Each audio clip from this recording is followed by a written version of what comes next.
Olá, tudo bem? Estamos de volta com o programa No Divã com Vilma Malta e hoje o meu convidado é uma pessoa muito conhecida na cidade. O nome dele, Yata Anderson Cunha Muniz. Quem é? O professor Yata.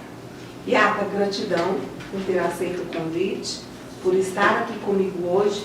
Eu sei que a sua agenda é muito lotada, que você dá muitas aulas e tem uma vida muito agitada. Gratidão de antemão, tá bom? Obrigado pelo convite, poder estar aqui. Eu sei que esse programa já está muito espalhado aí nas redes sociais, as pessoas já falam, e eu quero te parabenizar por empreitar esse trabalho, que é de informação, que é de poder trazer pessoas que possam agregar, trazer informações importantíssimas, seja em qualquer área. E eu fiquei muito feliz por esse convite.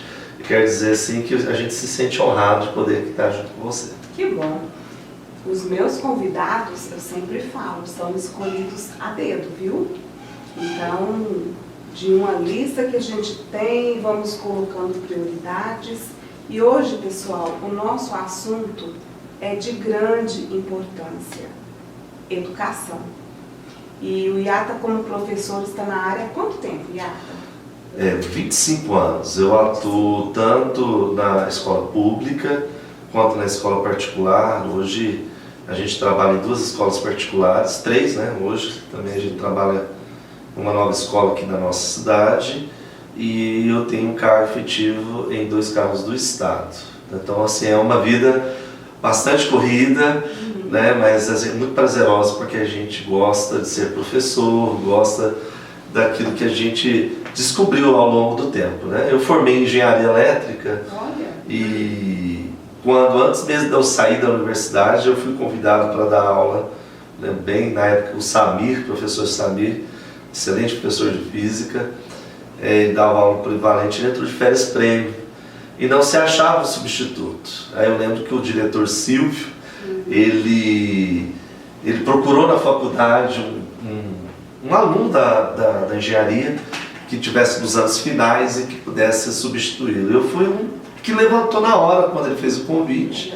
Era um desafio novo, nunca tinha dado aula, mas a primeira vez que eu entrei na sala de aula, quando eu preparei as minhas aulas, para poder então ministrar aquele primeiro momento, para mim foi algo fantástico, maravilhoso, e ali eu descobri que era professor. Então, mesmo antes de terminar a engenharia elétrica, eu me descobri como educador, como professor, e dali nunca mais parei. Então eu formei, terminei a engenharia, depois eu fiz a física, né, a licenciatura na Universidade de Franca e assim seguir minha carreira por aí, praticamente, vamos dizer, 25 anos aí de vida dentro da sala de aula. Menino, mas você só dá aula difícil. Só dá aula difícil? Caraca! A gente sabe os desafios que é a física como uma ciência, né? Para muitas é uma pedra de tropeço, né? Uma dor de cabeça. E aí aumenta a nossa responsabilidade, né? E eu gosto de desafios de poder ministrar uma aula que eu consiga de fato fazer com que o aluno aprenda, né? E eu sei muito bem que não é fácil. Então vale muito a pena de poder trabalhar com esse desafio e fazer com que o nosso aluno realmente aprenda cada dia mais quando ele está dentro de sala de aula. Já admirava, admiro mais ainda, porque eu sou professora também, né, Iago? Mas eu preferia psicologia. Não fugi da área de letras, não, como professor. Mas eu lembro que todos esses professores que você falou foram meus professores. E, cara, excelente, nossa, né? Química e física, eu falava, Jesus, como é que aprende isso? E tive, graças a Deus, bons professores. Não passei com 10 com louvor, mas passei. Acho que o importante é isso, né? Passar com acima de 7, 7,5 tá bom, né? E a gente acredita assim, a gente tem que descobrir as nossas habilidades, né? As nossas tendências. Exatamente. Tem gente que gosta mais de números, de exatas, da matemática, tem facilidade com as operações, né? Parte para um outro rumo, que é a área da engenharia, da arquitetura. Tem aquele que gosta de ler, tem facilidade da interpretação, né? Esse já vai para uma outra área. E aí nós vamos descobrindo as nossas habilidades, né? Que bom se a gente fosse polivalente, né? Mas a gente vai caminhando, desbravando o caminho que Deus vai nos permitindo desbravar, né? Deus me permitiu ser professor, então sou muito grato a Deus e muito feliz por desempenhar essa profissão. E muito inteligente. Vale falar de passagem. E Arta, uma das perguntas que eu coloquei para você é qual a diferença, para você que é professora há 25 anos, do ensino médio, do ensino estadual e do ensino particular. Isso.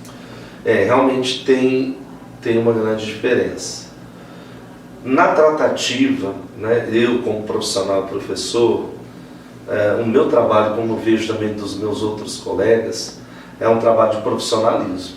Então, mesmo diante de todas as dificuldades que nós temos na escola pública, que é a falta de recursos, que é diferente da escola particular, onde você tem alguém que está investindo, que investe no espaço físico, investe em material, né? O Estado ele consegue ter algumas dificuldades que acaba comprometendo na capacidade do ensino, né? Vamos lá, falta de laboratórios, né, que a gente encontra. Ultimamente, nesses últimos anos, a gente vê que o poder público ele tem que se preocupar mais com isso, através as avaliações que são feitas durante os anos para poder medir a aprendizagem, né? Essas avaliações que já existem há longos anos. O Enem era um exame de avaliação do ensino médio, que ela se tornou então uma forma de poder de poder ir para a universidade, né? Virou um vestibular de fato. Sim. Mas existem tantas outras, a Prova Brasil e outras, para poder avaliar esse ensino. Aí o poder público começou de um tempo para cá a reagir. Mas até então, a falta de laboratórios equipados, por exemplo, o estadual tem um laboratório, o colégio onde eu dou aula, né? Eu estou afastado agora, mas o governador Israel Pinheiro tem um laboratório. Antigamente ele era mais bem atendido pelo poder público. Ao longo do tempo ela foi esquecida. A gente olha lá e fica com dó. Precisa de novos utensílios, né, de novos reagentes para que os professores de química possam trabalhar ali com outras substâncias, né, que eles possam fazer as suas experiências. Materiais de física, que é a minha parte, né. Então, já na escola particular, numa escola que eu trabalho, que não veio o caso agora falar o nome, mas ela tem um laboratório mais bem estruturado, mais bem arrumado, com mais equipamentos. Isso faz toda a diferença na aprendizagem do aluno. A carga horária, o salário e a valorização do profissional, isso é muito importante, é muito diferente. O professor que trabalha na escola pública daquele que é pago pela escola particular. Eu posso dizer com certeza, sem erro nenhum, o profissional que trabalha tanto em uma quanto em outra, indiferente da questão salarial, ele trabalha com a mesma ênfase, com a mesma vontade e com a mesma pegada, assim, vamos poder dizer. Eu não faço distinção, nunca fiz distinção em relação àquilo que eu posso dar para o ensino público e para o ensino privado. Eu tenho certeza que muitos dos meus colegas também, porque eu os conheço e vejo também a mesma vontade e desejo. Mas que existe uma grande diferença, tem, e que o resultado disso, ela implica numa qualidade de ensino que fica, no caso do ensino público estadual, e bem inferior daquilo que a gente vê na particular, né? Eu não conheço bem mas a pública municipal, eu não conheço bem como professor, né? Eu nunca trabalhei no município, então eu falo do ensino público estadual porque a gente já está ali mais de 25 anos. Então é isso, viu? A gente vê essa diferença por falta de materiais, por falta da valorização e da falta do profissional, que você sabe muito bem que é muito importante, que são os psicólogos e os assistentes sociais dentro de uma escola.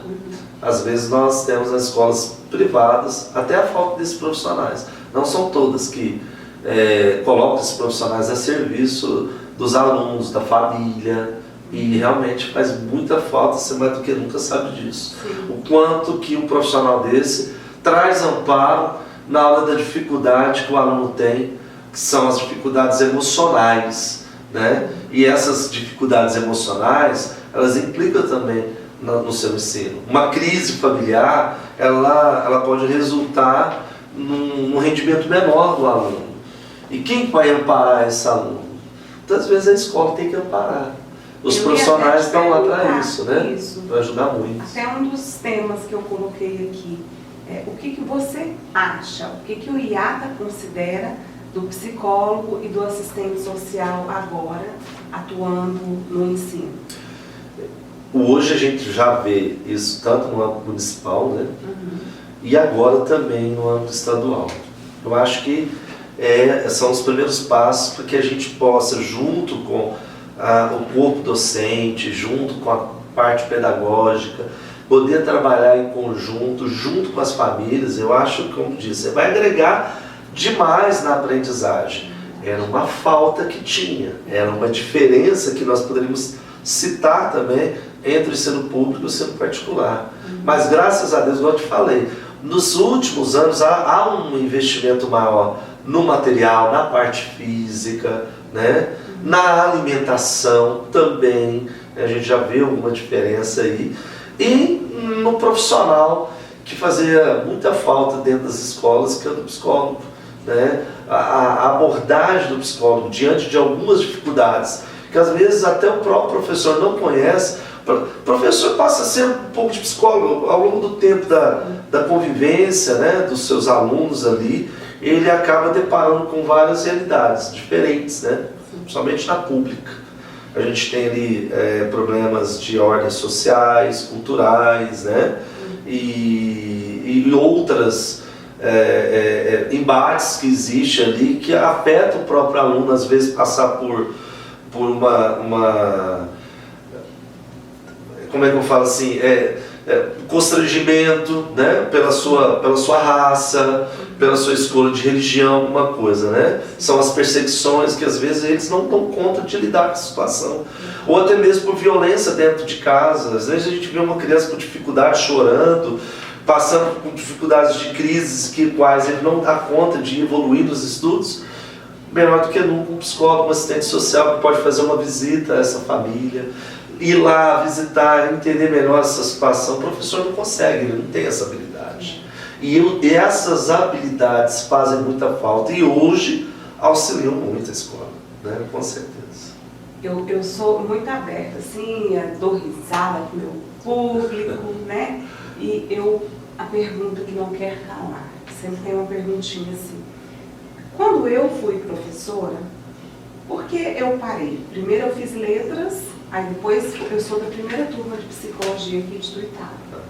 Na minha sala, os alunos, igual você disse, gostavam da minha aula, nossa, participavam, e de repente chegava outro professor, que eu não sei se era falta de controle, não sei se não gostava do que fazia, não posso falar porque realmente eu não sei, só falo das coisas que eu sei, mas aquilo ali me motivou a ir atrás da psicologia. Então você considera que realmente é importante um profissional desse na escola? Verdade. E professor, ele tem, né, na sua formação de licenciatura, a psicologia da educação como uma das matérias, né? E acho que a gente deveria sempre estar voltado a estudar um pouco mais a área da psicologia, para a gente possa entender, não tirando a importância e o papel do psicólogo, que ele é muito importante, porque ele sim, ele que sabe, ele que estudou, ele que entende o comportamento humano, e é ele lá que vai poder encontrar soluções, ou buscar as soluções, ou indicá-las, né, para que os nossos jovens, as nossas crianças, possam ter um tratamento junto com as crianças. O trabalho de assistência social é muito importante aí, em conjunto, né, para poder avaliar outras situações que vão agregar a avaliação psicóloga, e assim ajudar na aprendizagem, porque a gente vai saber conduzir a vida daquele aluno, né, de uma maneira que a gente vai poder alcançá-lo para a aprendizagem, para ter uma perspectiva de vida melhor, né? Problemas sociais são muito graves. Crianças se sentem desamparadas e desacreditadas do seu futuro, né? E às vezes o professor não consegue entrar lá no âmbito dele, no fundo dele. O psicólogo pode ali conversar e fazer a tratativa que vai encorajá-lo, junto com o assistente social, a realidade, mostrando para ele que tudo é possível, né? E você tem visto nas escolas de Tuiutaba muita violência, muita briga, muito bullying, porque acontece, né? É verdade. Nós nos encontramos outro dia num evento, que aquele evento, nossa, eu já sabia que é o cyberbullying, e enfim, aquele tema foi bem pesado, mas foi muito bem-vindo. O que você me fala sobre isso, essa visão sua a respeito? Bom, fica parecendo, essa é a visão do professoriado, e claro, quem estiver ouvindo pode discordar plenamente, né? É a visão do IATA. Eu vejo não que o bullying, a violência dentro das escolas tenha aumentado, eu acho que ela ficou mais visível, né? Ela ficou mais visível porque hoje nós temos as redes sociais que espalham, né, por todas as redes, todas as ações de violência e bullying que possam acontecer com o aluno. Nós vimos há pouco tempo um ato de violência dentro de uma das escolas do nosso estado, que assim, quase que instantaneamente a notícia saiu espalhada.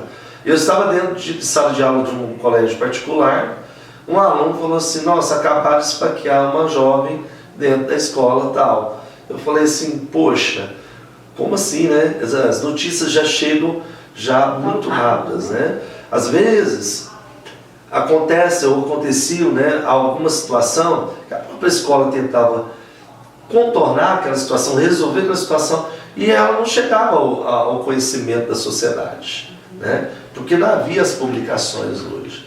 Então fica parecendo que hoje tem muito mais violência do que... Eu acho que as violências, os bullying sempre aconteceram, e hoje, graças a Deus, aí que é o lado positivo, né? Graças a Deus há uma divulgação, essa divulgação acaba despertando diante dos políticos, dos responsáveis, né, que cuidam das políticas públicas, que vão cuidar dessa questão do combate, como houve esse trabalho que nós tivemos lá, né, o município ele ofereceu contra a pedofilia, né. Eu acho que isso vai tudo acrescentar para nós profissionais, professores, psicólogos, né, a aprender um pouco mais sobre isso e como lidar com a situação. A diferença do passado é que nós não tínhamos tanta abordagem e tanta preocupação com essas ações, né? Promover audiências públicas, promover seminários, promover cursos, preparar a gente com relação às situações. Às vezes a gente tinha situação de aluno sofrendo bullying, a gente não sabia lidar com a situação. Se a gente ficava bravo, o que a gente fazia, né? Hoje a gente já sabe lidar de uma forma até preventiva, né? A agir com uma ação mais preventiva dentro de sala de aula para que isso não aconteça. A escola tem feito campanhas e isso tem sido muito importante. Não vejo tão diferença. Eu vejo que hoje se fala mais, então acaba que suscita uma ideia de que existe mais violência hoje, mais bullying. Não, sempre existiu. Eu acho que não é numa margem menor ou maior, só que hoje é mais explícito. E hoje, graças a Deus, por isso ser mais explícito, a gente tem tentado cuidar mais, né? Eu vou chamar aqui o nosso comercial e já já eu volto com o IATA.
Novamente com o professor IATA, duas perguntas para finalizarmos essa entrevista. Como é que você vê a religião dentro das escolas que você trabalha e depois um pouquinho sobre a pandemia, se houve uma mudança, como é que você vê esse comportamento dos alunos em sala de aula, o que você me fala sobre isso? Bom, eu vou dar um exemplo de uma escola particular que é uma escola religiosa, né? É uma escola católica e que hoje ela trabalha a religião ensinando valores, né? Valores, não se prega, não vou falar prega, não se ensina uma religião específica. Ela tem uma religião específica, ela poderia e ela tem o direito de traçar todo o seu ensino religioso em cima da sua doutrina, né? Dos seus valores também, porque tem os seus valores sim, com certeza, mas como nós somos um país constituído como um país laico, né? E principalmente nas escolas públicas, a vertente da religião ela é baseada nos princípios morais e nos valores e na ética, né? Na conduta humana como ser humano, né? E claro que lá não se prega uma religião, né? Não se prega o catolicismo, o protestantismo, o judaísmo ou tão somente qualquer outra religião que também tenha cunho afro. E aí eu creio que talvez esta forma seja uma forma mais democrática em relação à questão da religião. Mas aí eu vou falar mais do que ser professor, eu vou falar como um cristão de fato, né? Um professor cristão. Eu acho que talvez nós temos perdido um pouquinho, e aí eu sei que a escola, isso é muito, as pessoas podem, né, não concordar comigo, mas perder um pouquinho do valor da espiritualidade só para a questão humana, talvez a gente tenha perdido muito em relação ao que tem acontecido dentro das escolas, que é a explosão da violência, né? A questão do bullying. A questão do bullying é a falta do respeito. Né? A religião não salva, ela nunca salvou. Né? Mas os valores intrínsecos a ela nos dá a inteligência espiritual para que a gente possa conduzir. Né? Existe a inteligência intelectual, a inteligência emocional, e existe também hoje, os estudiosos falam da inteligência espiritual. É aquilo que a base da religião nos dá, não é pregar, não é Deus, uma pregação, não é uma doutrinação, isso não, de forma alguma. Mas o que é a espiritualidade da base da religião, ela pode dar de suporte, de alicerce para o homem. Eu acho que talvez tenha faltado um pouquinho disso dentro das escolas, né? Que tem se perdido, talvez querendo sim, e isso eu respeito muito, valorizar as diferenças, as religiões, e concordo plenamente, né? Nós somos um país laico, mas eu acho que deveríamos dosar um pouco mais para que a gente não possa perder as essências que a gente tem. A disciplina, os valores, ela estão intrínsecos em um ensinamento. E esse ensinamento é muito importante para a vida de todos nós. Eu vou falar assim, o que eu considero. Deus é um só. Em todas as religiões. Né? Em todos os países, cada um venera seu Deus. Mas Deus é um só. O que você me fala desse Deus? Porque eu vejo assim, quando você fala de inteligência emocional, inteligência espiritual, essa é uma área que eu estudo muito e eu tenho visto ao longo do tempo, porque eu já trabalhei na área de escola, de diretoria, enfim, eu vejo uma mudança muito grande e às vezes é tão complexo você falar sobre isso, né? E as pessoas falam tanto de Deus, mas parece que não praticam. Aí o que adianta? Você me fala. Então, é interessante você estar falando, porque tudo que a gente falou aqui vai ter gente que vai discordar, né? Com certeza. Mas isso é normal, comum, natural, Sim. como também eu posso discordar. Sim. E isso é o que faz a gente ser humano. Né? Falar de Deus tem muito a ver com a sua experiência pessoal, com a sua espiritualidade com Ele. Né? Quem vai conhecendo a Deus a cada dia mais, fala menos de si e se preocupa mais com o outro. Né?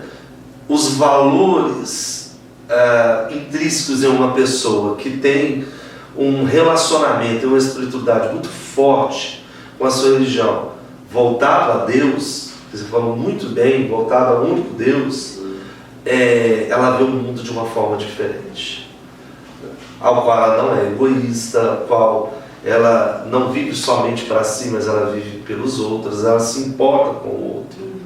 Né? E é uma coisa que eu me alimento muito, porque é isso que faz eu valorizar o meu aluno, que tem uma outra realidade muito diferente talvez da minha naquele momento, né?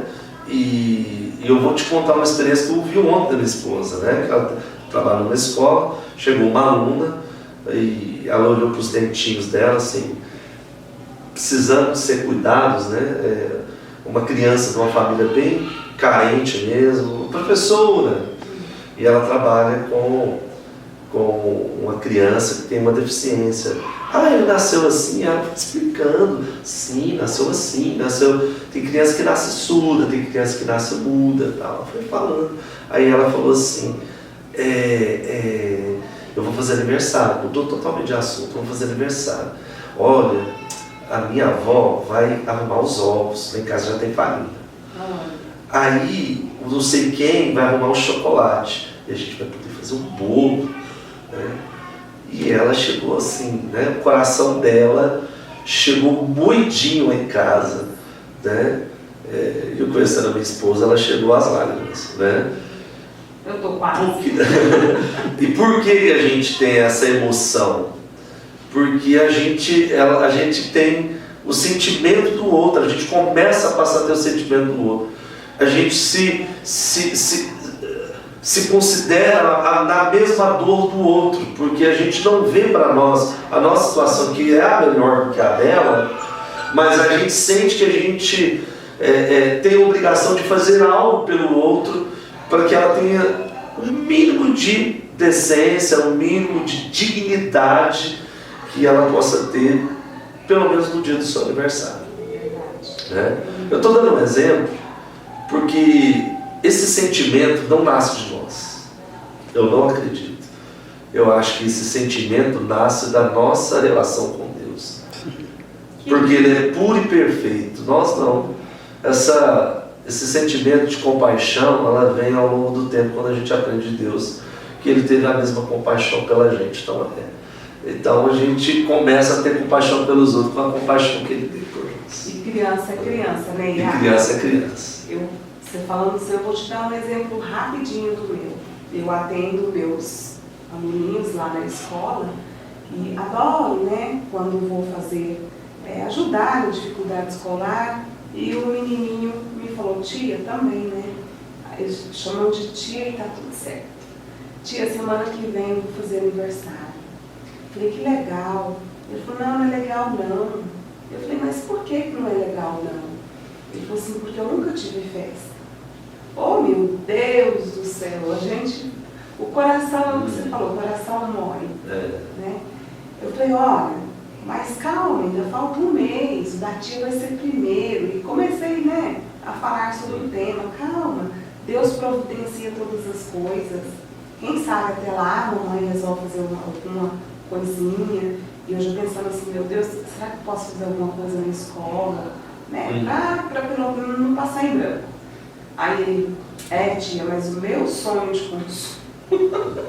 Eu falei, aí extrapolou para mim, né? Meu sonho de consumo, tia, é ganhar um celular. Eu falei, Jesus.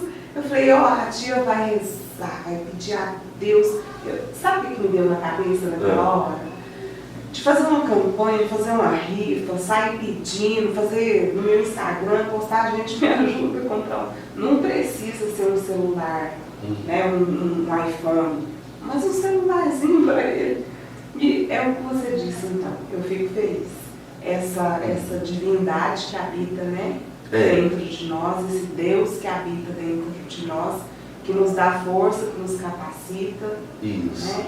E nos faz compreender e nos colocar no lugar do outro.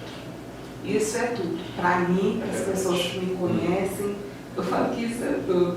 E aí eu pedi, Deus, eu queria tanto ser milionário. Para poder prover, né, nessas situações. Senhor, mas não vai da minha alçada. Faz igual Salomão, que foi rico, inteligente, sábio, né?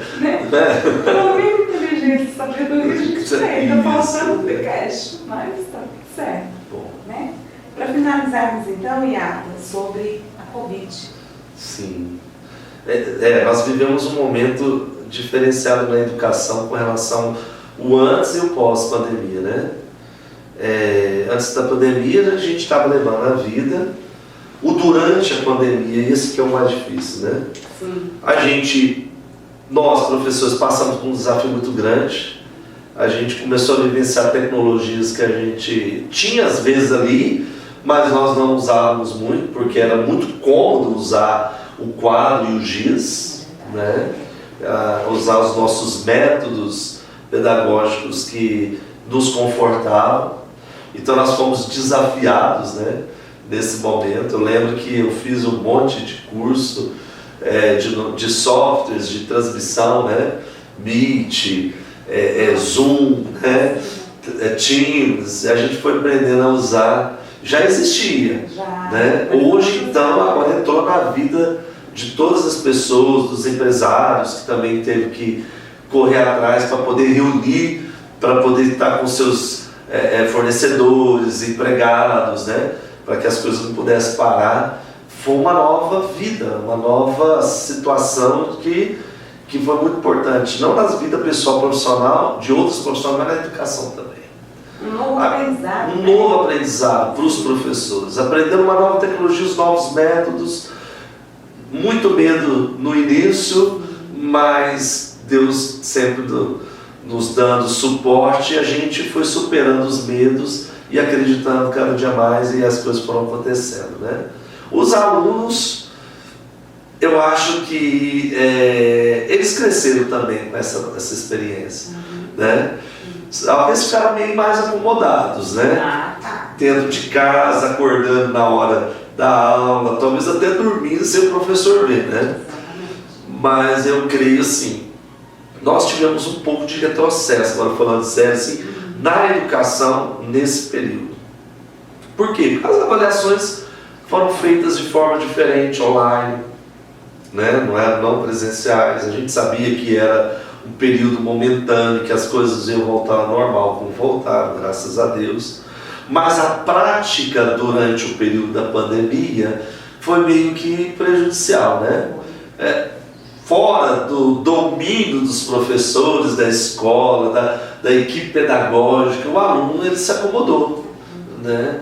Então, hoje, pós-pandemia, para a gente poder fechar todo esse contexto, a gente vê o aluno hoje com muita dificuldade. Vamos pegar os anos iniciais, né? Ficou na responsabilidade do pai aquilo que era do professor. E às vezes o pai não tem aquele preparo. Até falam por aí que foi a época que o professor foi mais valorizado, né? Os pais falam, cadê os professores? Meu Deus, né? Como é difícil ensinar, né? E os pais tiveram muita dificuldade. E por mais que eles tivessem recursos, aquele momento era igual para todo mundo, para que tinha menos ou mais recursos. Porém, hoje a escola está tentando recuperar um tempo perdido. Voltando aos anos iniciais, a tabuada, por exemplo. Eu lembro, eu trabalho numa escola que a minha supervisora, ela pega no pé dos alunos. Ela chama para a salinha e fala, olha aqui, ó, vamos aprender tabuada, e aprendem, né? E ela usa da sua forma lá para poder ensinar, eles aprendem. E não tinha esse suporte da equipe pedagógica, não tinha ali o professor junto para poder estar cobrando, para poder estar ali incentivando ele a aprendizagem. Aí agora ele está voltando à realidade. Sinto hoje, após já um tempo, né? Praticamente aí um ano aí, a gente andando e caminhando,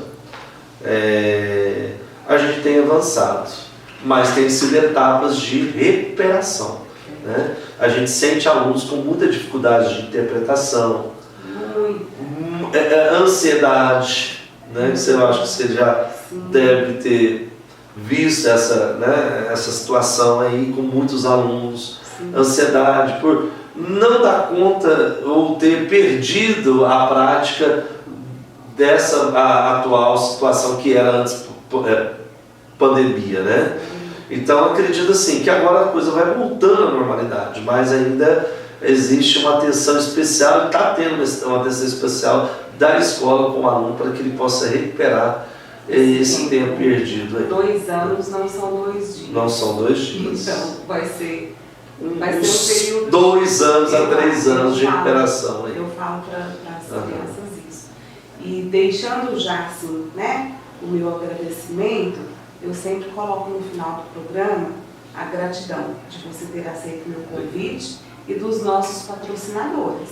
Primeiro, a Ivanilce Dias, que me deixa cada vez mais linda, você já viu? Belo trabalho, né? Excelente. A Ivanilce é excelente. Excelente. O Elias Martins, que faz esse trabalho com muito amor, gratidão, viu, Elias? Obrigado. Acreditaram nesse projeto e graças aos dois é que está sendo realizado. Ao Hana Boutique também, que me deixa cada vez mais linda, né? E gratidão a você por ter aceito o meu convite, Yata. Eu sei que você é um excelente professor.